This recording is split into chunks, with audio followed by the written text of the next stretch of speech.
Bom dia, povo abençoado do Senhor. Vamos então para o estudo de Atos, capítulo 25 a 28. E agora troca-se o governador, agora o governador é Festo, e continua o interrogatório em cima do apóstolo Paulo.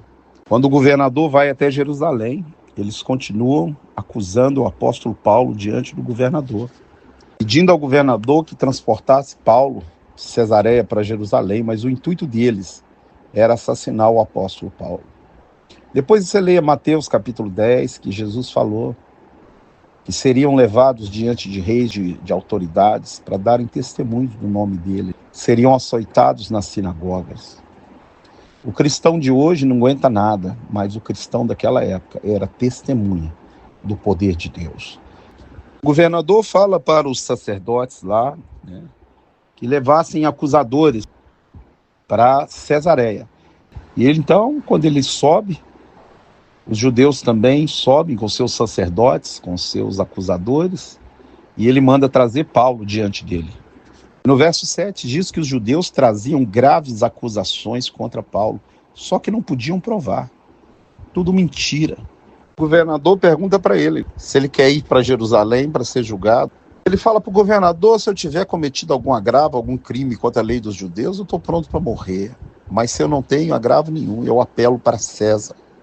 E o governador falou: já que você apelou para César você irá. Lembrando que Paulo era cidadão romano, porque ele nasceu em Tarso da Cilícia, uma província romana, e é da tribo de Benjamim, judeu de raça. Passados alguns dias, então, Festo, o governador, foi até o rei Agripa e a sua mulher Berenice, Herodes Agripa II.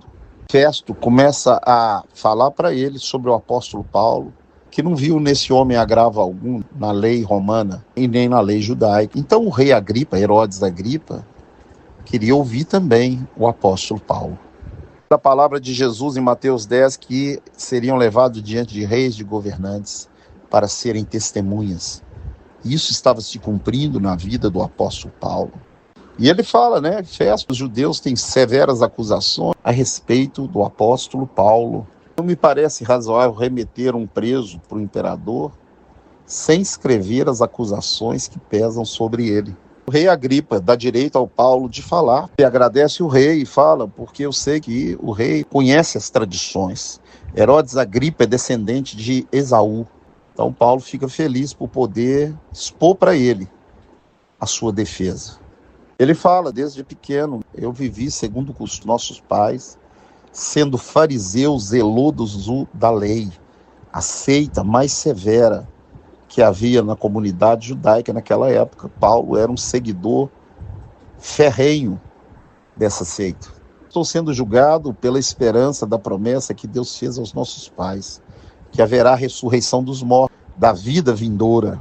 Não sei por que eles julgam incrível eu pregar ressurreição de mortos. Começa a indagar ali diante do rei, que ele foi, perseguiu os cristãos, matou, prendeu, recebeu carta para prender e para matar.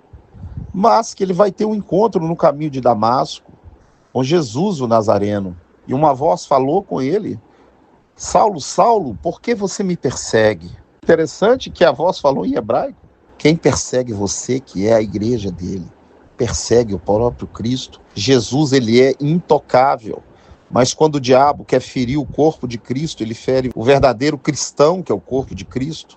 Porque o falso é joio, é bode, mas o verdadeiro, isso fere o coração de Deus. E Paulo então pergunta: quem é o Senhor? Ele fala: eu sou Jesus a quem tu persegues. Levanta-te. E fala com Paulo que o Paulo vai ser um instrumento poderoso nas mãos dele para levar o evangelho aos gentios. Ele diz: eu não podia ser desobediente a essa visão celestial e anunciei primeiro o evangelho em Jerusalém e depois em Damasco, em todos os lugares, para que as pessoas se arrependessem e praticassem obras dignas de arrependimento. Que a respeito de Jesus está escrito na lei e nos profetas que o Cristo deveria de padecer e depois ressuscitar dos mortos e ser luz diante dos gentios. Quando ele falava essas coisas, Festo o interrompeu em altas vozes e falou: você está louco, as muitas letras te enlouqueceram. E Paulo fala: eu não estou louco. Excelentíssimo Festo, o rei Agripa sabe do que eu estou falando. Paulo diz para o rei Agripa: acredita nos profetas, rei Agripa. Então Agripa diz a ele: por pouco você me persuade a ser um cristão. Paulo fala: quem dera, rei, que não somente você, mas também todos que me ouvissem, por pouco ou por muito, virás cristão. O rei levanta com a sua mulher e reúne com os homens e fala: esse homem não fez nada passível de morte. Bem que eu poderia soltá-lo se ele não tivesse apelado para César. Então, meu irmão, embora Deus está no controle de todas as coisas, eu creio que Paulo, quando ele apelou para César, ele precipitou, ele devia ter apelado primeiro para as outras instâncias. Aí o rei Agripa poderia soltá-lo, mas Deus está no controle. O apóstolo Paulo vai pegar um navio em direção a Roma. O que vai acontecer nessa viagem serve de testemunho, mas eu fico imaginando as lutas que esse homem passou para que o evangelho fosse também levado a todas as autoridades, inclusive até o imperador. Deve ter ouvido a pregação de Paulo. Só que era um monstro em forma de gente. Nero era o capeta encarnado. Ele entra nesse navio e começa a ir em direção de Roma e começa a ficar a viagem perigosa e continua prosseguindo a viagem, mesmo o mar se tornando de forma perigosa. Vão chamado Euroaquilão. Um vento terrível para afundar aquele navio. E no verso 15 fala que o navio todo destruído já, o mastro e tudo, foi arrastado pelo vento. E eles não podiam fazer nada. Fala: senhores, vocês deviam ter me ouvido quando eu falei para não prosseguir viagem. Mas nessa noite, um anjo do Deus ao qual eu sirvo apareceu para mim e falou: tem de bom ânimo, Paulo, porque importa que você dê testemunho de mim diante de César e de Roma. Falou que todos aqueles que estavam no barco, nenhum ia se perder, desde que permanecesse dentro do barco. Ou seja, por causa de Paulo, Deus salvou todos aqueles que estavam no barco junto com ele. O barco vai sendo destroçado e Paulo, ele roga às pessoas que se alimentem. E depois de se alimentar, jogam a carga no mar e o barco sendo lançado de um lado para outro. Mas a confiança de Paulo é no Deus que ele serve. Ou seja, o diabo fez tudo para afundar aquele barco. E ali tinha legalidade dentro desse navio, idolatria, culto a outros deuses. E ele queria matar o Paulo para que ele não fosse testemunho em Roma. Mas Deus manda. Deus é Senhor. Jesus Cristo é Senhor no céu, na terra e no inferno. Não vou permitir que esse barco afunde e mate todo mundo, né? Havia no barco 276 vidas, pessoas. O barco estava próximo de uma ilha chamada Malta e eles vão para essa ilha. E os bárbaros daquela ilha os recebem com humanidade. E Paulo agora, ajudando a acender uma fogueira, pega um monte de graveto. E uma víbora morde a sua mão. A víbora pega a mão de Paulo. Os homens pensam na hora, certamente esse homem deve ser um homicida, um assassino, porque escapou lá do mar, do tufão, mas agora uma víbora mordeu-lhe a mão. Mas Paulo põe aquela víbora no fogo, ela solta e cai lá no meio da fogueira. E eles ficam aguardando Paulo inchar e morrer.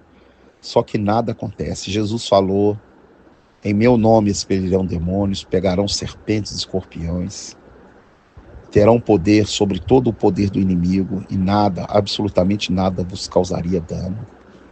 E aqueles homens ficam impressionados, porque Paulo não morreu. Agora, pensar de modo diferente, ele deve ser um Deus. Se ele não morreu, ele só pode ser um Deus. E agora o chefão da ilha estava enfermo com disenteria, e Paulo, impondo as mãos nele, o curou, e não somente a ele, mas a todos aqueles enfermos que tinham ali. Saiu curando todo mundo pelo poder do nome de Jesus. E aquele povo começou a tratar Paulo e a todos ali com muita honra, muita alegria, e deram para eles todo o necessário para que eles pudessem prosseguir viagem. Ficaram ali 3 meses. E depois eles pegaram um navio em direção a Roma. E Paulo agora vai chegar em Roma. E uma vez em Roma é permitido que ele fique encarcerado em casa, em companhia o soldado que guardava ele. E os judeus ali falam: nós não recebemos nenhuma carta falando alguma coisa de você. Não sabemos nada sobre esse assunto. Nós gostaríamos de ouvir aquilo que você pensa. Está vendo, meu irmão? Ele está sendo usado como testemunha, pregando o evangelho. Eles querem ouvir a respeito de Jesus. E alguns ficaram tocados por aquilo que ele dizia, outros não. Outros continuaram do jeito que estavam. Que essa salvação seria levada até os gentios. E por 2 anos ele ficou preso na sua própria casa. Grande abraço, fica na paz.